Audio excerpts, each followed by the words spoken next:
My name is Eleanor Whitmore, and I am 68 years old. The night my daughter screamed at me in front of 300 of the city's elite was supposed to be one of the proudest moments of my life.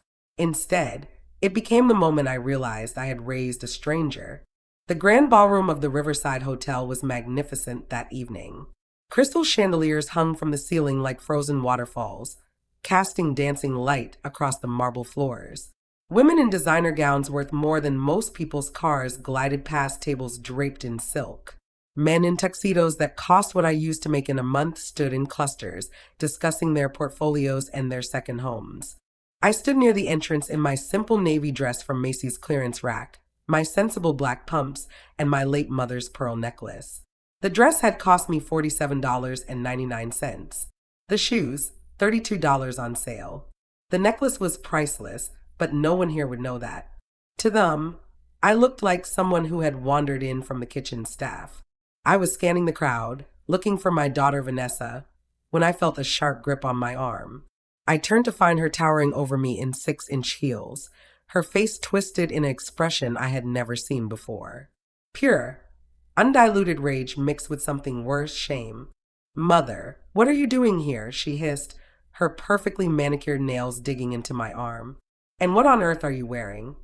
"Hello, sweetheart," I said, trying to smile despite the pain in my arm.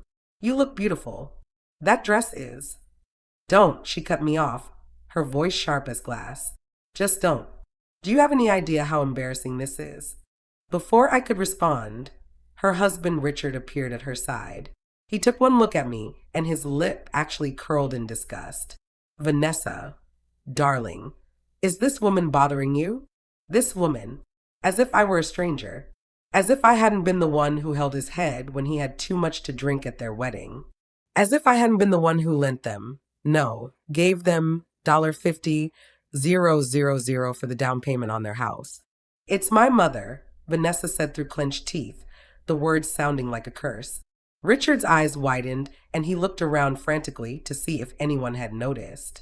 "Mrs. Whitmore, perhaps you'd be more comfortable in the lobby? This is a very exclusive event. I'm not sure how you managed to get past security." I had gotten past security because my name was on the guest list. My name was on the invitation. My name was on the building, though they didn't know that yet. "I have an invitation," I said quietly, reaching into my small purse. Vanessa snatched it from my hand before I could show it to Richard. She glanced at it, her face going pale, then red, then pale again. "You're at table 47, in the back, very back, near the kitchen." "Oh," I said. You thought what? That you'd sit with us? At the main table." Vanessa let out a harsh laugh that didn't sound like my daughter at all. "Mother, look at yourself. You're embarrassing us with your cheap clothes. This is a $1,000 plate event. These are important people. Richard's partners are here. My friends are here. And you show up looking like you shop at Goodwill." I did shop at Goodwill sometimes. I had found a beautiful cashmere sweater there last month for $8.99. But I didn't say that. I just stood there, feeling smaller and smaller as my daughter's words hit me like slaps. "Vanessa," I started, my voice trembling. "I just wanted to support the cause. The Children's Hospital." "The Children's Hospital doesn't need your $5 donation, Mother," she snapped. "What it needs is for you to go home before anyone important sees you with us." Richard nodded enthusiastically. "Mrs. Whitmore, perhaps you could make a small donation and then leave? I'm sure you have an early morning. Don't you still clean houses or something?" I hadn't cleaned houses in 40 years. But I had cleaned houses once when Vanessa was small, when her father had just left us, when we had nothing.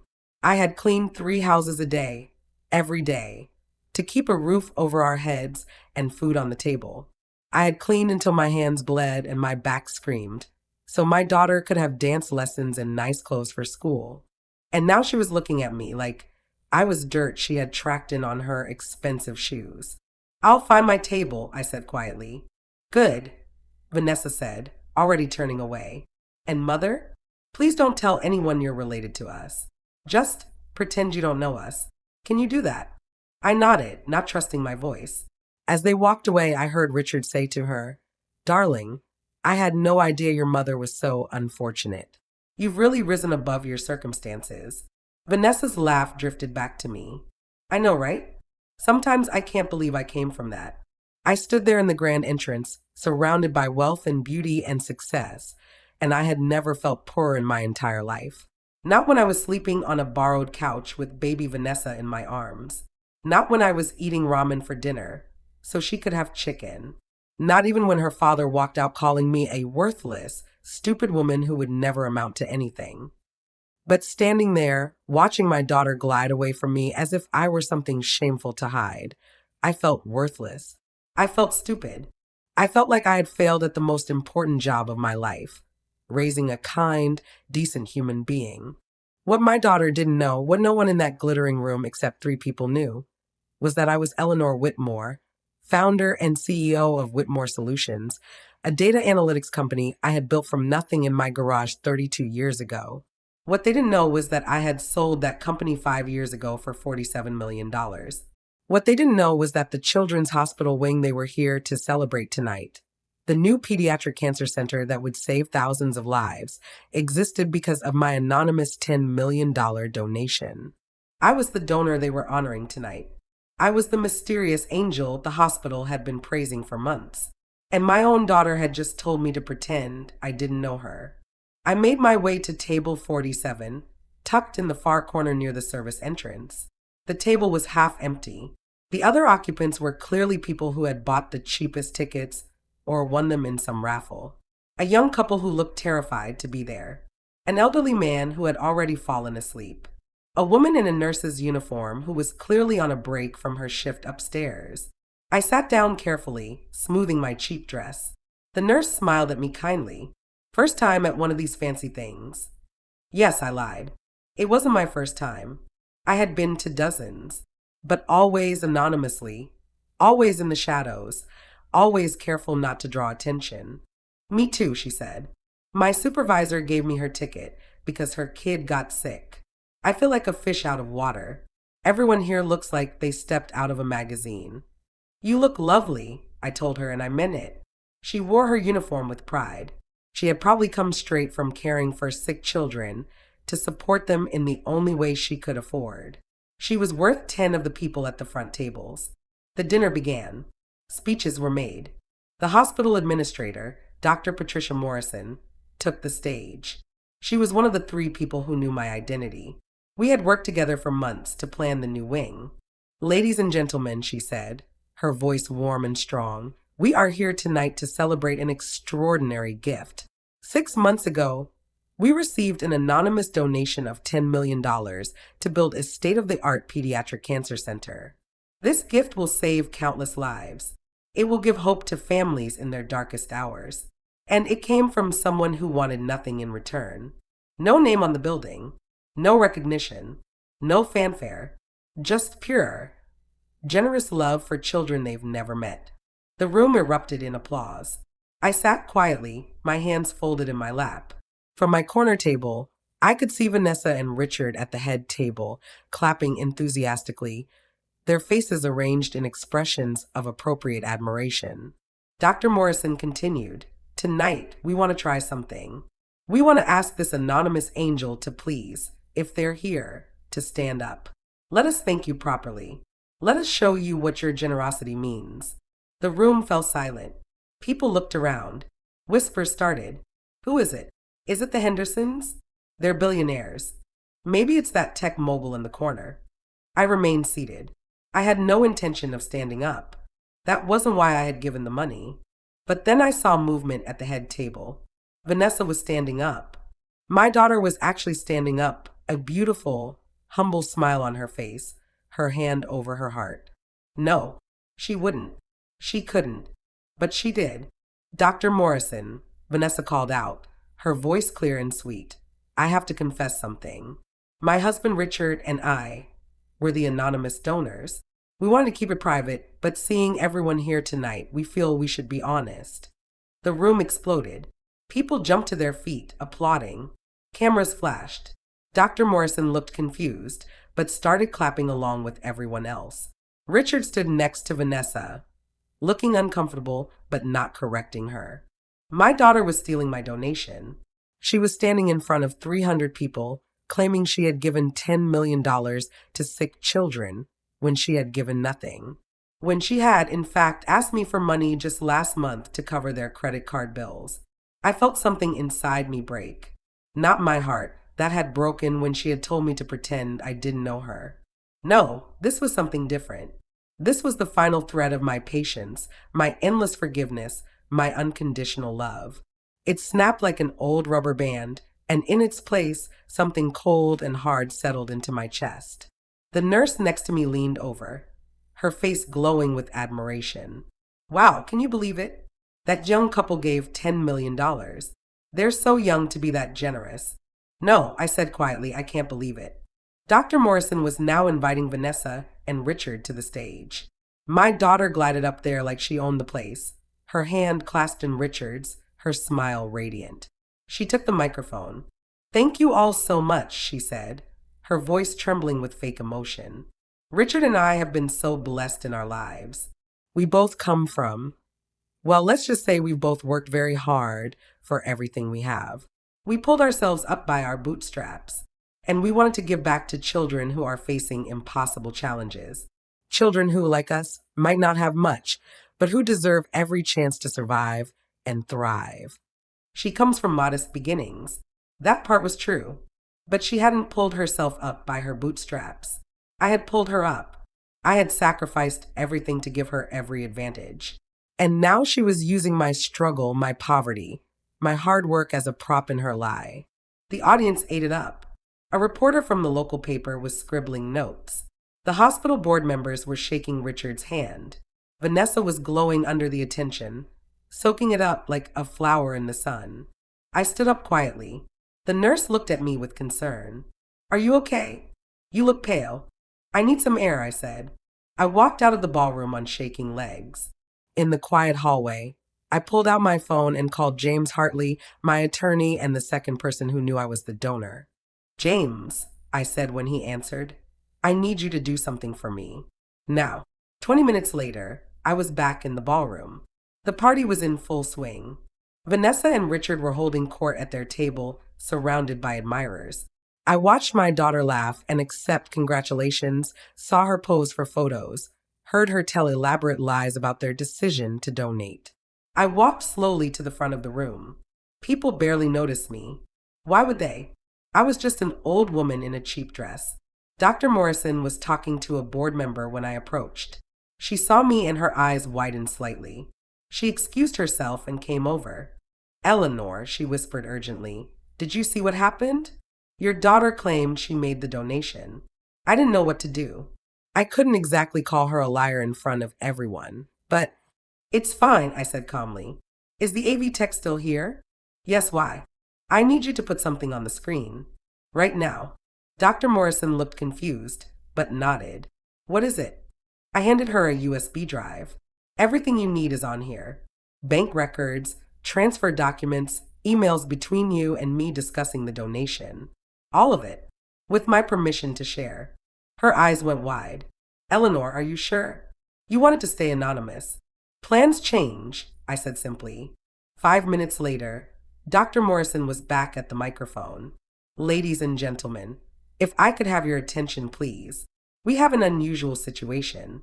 It has come to my attention that there may have been some confusion about the identity of our generous donor. The room quieted. Vanessa looked up from her admirers, a slight frown on her perfect face. Dr. Morrison continued. Our donor went to great lengths to remain anonymous. They set up a series of trusts and legal structures to ensure their identity would be protected. However, tonight, something happened that has prompted them to come forward.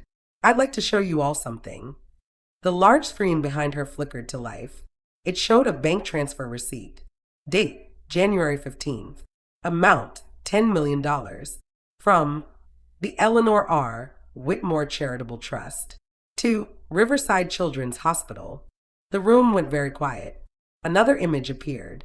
An email from me to Dr. Morrison discussing the architectural plans for the cancer center. Then another email about medical equipment. Then photos of me at the groundbreaking ceremony, standing in the back where no one had noticed me. Then came the video. It was footage from our first meeting 6 months ago, when I had walked into Dr. Morrison's office and told her I wanted to help. In the video, I was wearing my usual clothes, simple, inexpensive, unremarkable.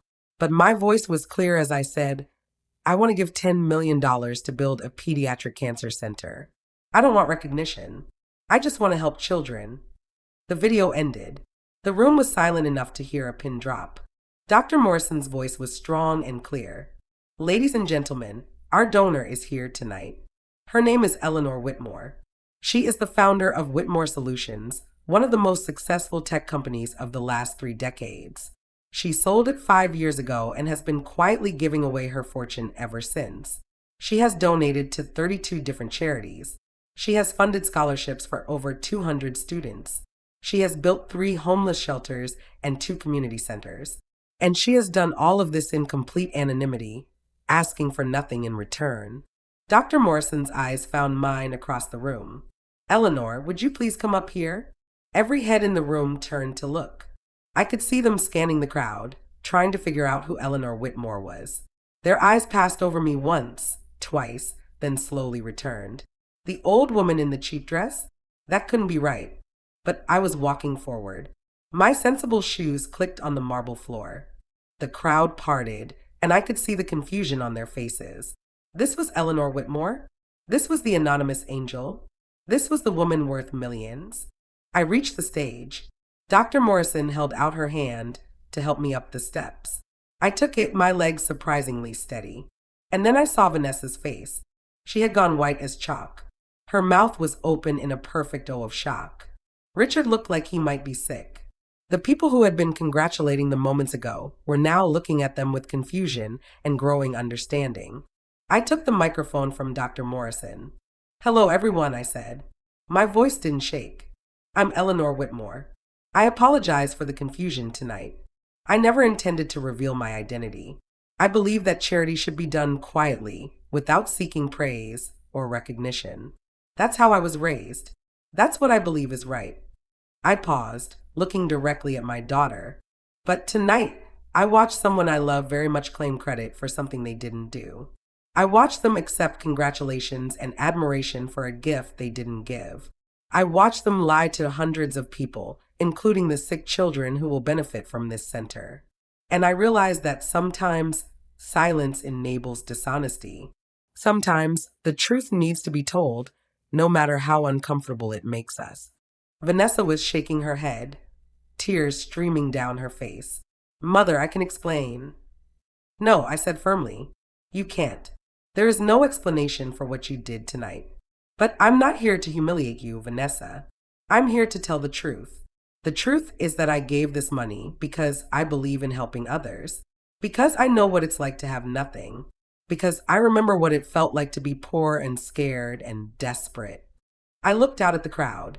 Many of you looked at me tonight and saw someone who didn't belong here. You saw my inexpensive dress and my simple jewelry, and you assumed I was poor. You assumed I didn't matter. Some of you. I glanced at the entrance where Vanessa had confronted me, even suggested I leave because I was embarrassing. Gasps rippled through the crowd. But the truth is that I chose to dress this way. I choose to live modestly. I choose to spend my money on things that matter, like saving children's lives, rather than on designer clothes and expensive cars. My dress cost $47.99. My shoes cost $32, and I am not ashamed of that. What I am ashamed of is that I raised a daughter who values appearance over integrity. Who cares more about what people think than about what is right? Vanessa was sobbing now, her face buried in her hands. Richard was pulling at her arm, trying to get her to leave, but she seemed frozen in place. I didn't come here tonight expecting this, I continued. I came because I wanted to see the joy on people's faces when they learned about the cancer center. I came because I wanted to stand in the back and watch quietly as something I helped create brought hope to others. But instead, I learned something painful. I learned that my own daughter is ashamed of me, that she values money and status more than truth and kindness. I set the microphone down on the podium and started to walk off the stage. But then I turned back. One more thing, I said.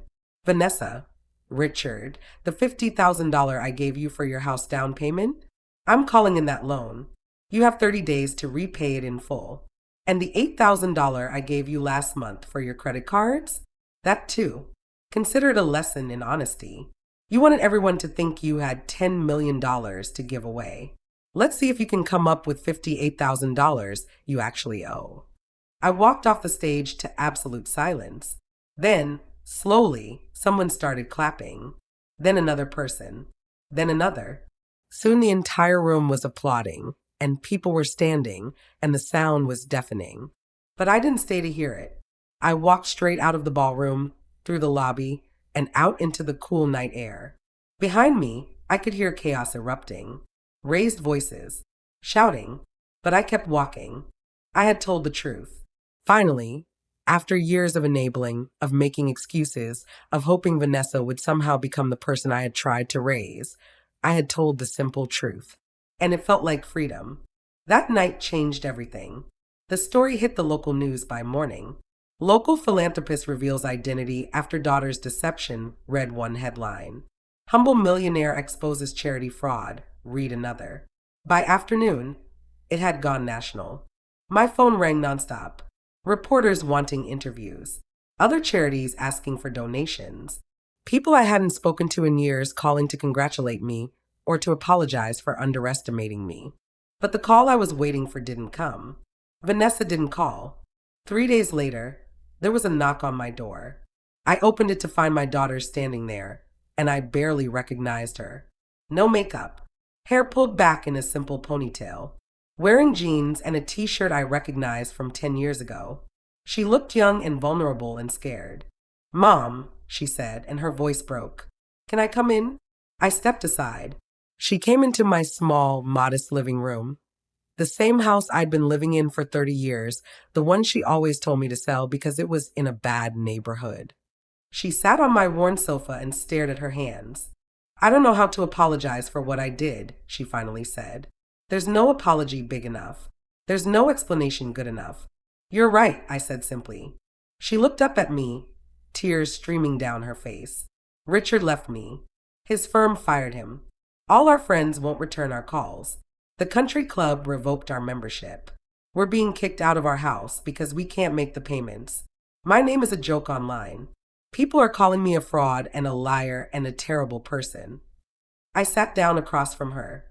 And I deserve all of it," she said, her voice barely above a whisper. "Everything that's happening to me, I deserve. But Mom, the worst part isn't losing Richard or the house or the money or the friends. The worst part is remembering the look on your face when I told you to leave. When I said you were embarrassing us. When I treated you like you were nothing." She was sobbing now, her whole body shaking. "You're my mother. You gave me everything. You sacrificed everything for me. And I threw it in your face because you wore a dress from Macy's instead of Versace. What kind of monster does that make me?" I let her cry. She needed to. She needed to feel the full weight of what she had done. When she finally looked up at me, her eyes were red and swollen.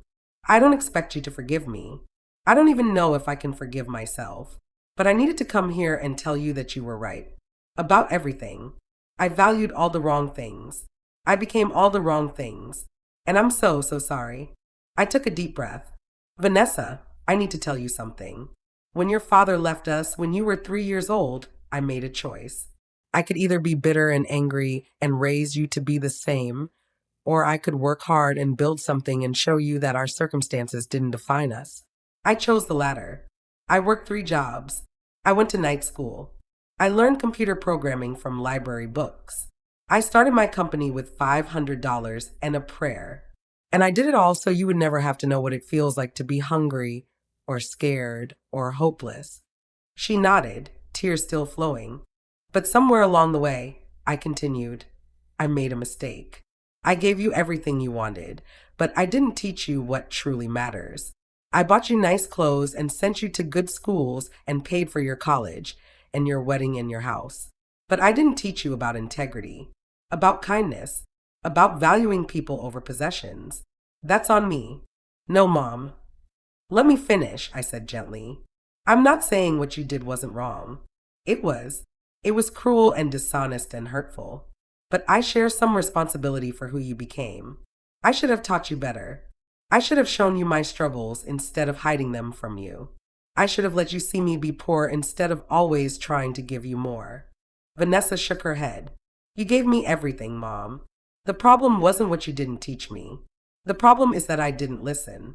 You are the kindest, most generous, most humble person I know. You showed me every day how to be a good person. I just chose not to follow your example. I chose to be impressed by the wrong things. I chose to value money and status over character. That's not your fault. It's mine. We sat in silence for a long moment. What do you want from me? I finally asked. Why did you come here? I came to apologize and to ask if there's any way, someday, I might earn your forgiveness. Not today, maybe not for years, but someday. And I came to ask. She hesitated. I came to ask if you could teach me. Teach me how to be like you, how to live with integrity, how to value the right things, how to be someone worthy of being your daughter. Something in my chest loosened. Not everything. I wasn't ready to forgive everything yet, but something. Okay, I said. Okay, she looked up hopefully. Okay, I'll teach you, but not the way you're thinking. I'm not going to give you a list of rules to follow. I'm going to let you experience what I experienced. You're going to get a job. A real job, not some cushy position that Richard's friends could get you. You're going to work hard. You're going to struggle. You're going to learn the value of a dollar earned by your own effort. She nodded eagerly. Yes, anything. And you're going to volunteer. Every week, you're going to spend time at the children's hospital with the kids your lie hurt. You're going to see what real struggle looks like, what real bravery looks like. I will. I promise. And Vanessa, I said, standing up, you're going to do all of this not because you want me to forgive you, but because it's the right thing to do. Do you understand? This isn't about earning your way back into my good graces. This is about becoming a better person. I understand, she said. Mom, I understand. 6 months passed. Vanessa got a job as a receptionist at a dental office. It paid $15 an hour. She and Richard divorced. He had only been with her for her supposed money and connections anyway. She moved into a small studio apartment in a neighborhood she once would have sneered at. She volunteered every Saturday at the children's hospital, reading to the kids in the cancer ward. I watched from a distance. I didn't call. I didn't visit. I let her figure things out on her own, the way I had to when I was her age. Then one day, 8 months after the gala, I got a call from Dr. Morrison. Eleanor, you need to come to the hospital. It's about Vanessa. My heart dropped. Is she okay? What happened? Just come. Please. I drove to the hospital faster than I should have. I ran through the corridors. Dr. Morrison met me at the elevator. What's wrong? I demanded. Where is she? She's fine, Dr. Morrison said with a strange smile. She's in the playroom. Come with me. She led me to the pediatric wing.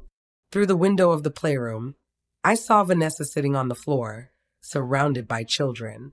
She was wearing jeans and an old t-shirt, her hair in a messy ponytail, no makeup. She was laughing at something a little bald girl had said, and the sound of her laugh, real, joyful, unself-conscious, made my breath catch. She's here every day now, not just Saturdays, Dr. Morrison said quietly. She comes after work.